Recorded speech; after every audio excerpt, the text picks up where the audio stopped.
This is me. When I was 15, I was diagnosed with anxiety.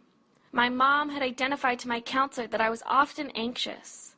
I was shocked. I started to wonder what the difference between normal behavior and anxious behavior was, and what in my behavior revealed this to my mom and the people around me. From an evolutionary standpoint, anxiety disorders represent pathologically exaggerated defense mechanisms. These can represent at the emotional, behavioral, and cognitive level. What I feel like is happening in reality. However, it's not that clear-cut. It's not like I'm anxious about nothing and my life just moves on. I don't think about my neurotransmitters and feel peachy. Sometimes I find it confusing as to what my anxiety actually is.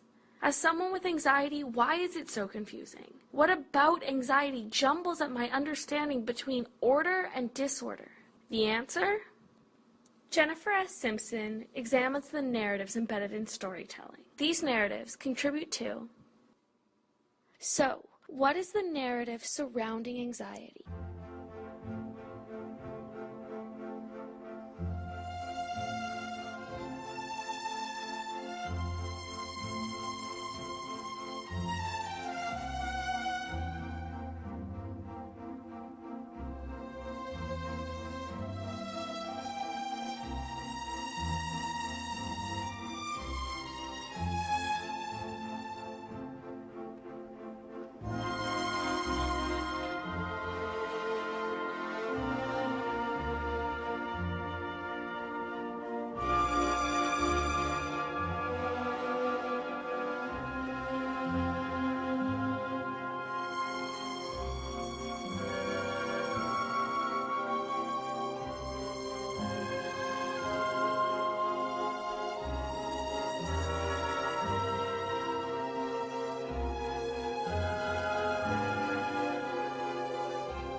These narratives build on one another and are influenced by each other. Currently, the DSM is widely adopted by clinicians, insurers, drug companies, researchers, policymakers, and mental health advocates. According to Horowitz, the DSM-5 reproduces a more common definition that pathologizes the most obvious and understandable sources of normal anxiety. This is because mental health has been incorporated into the billable industry of capitalism. So what does this all mean? It means that my anxiety and what I know about it is only within the context of the narrative surrounding it. Simpson's work challenges us to be critical of the nuances in narratives. These nuances are embedded in the way things are said, including the dichotomy between order and disorder. When applied to anxiety in the current era, we can see how capitalism is altering the discourse on anxiety.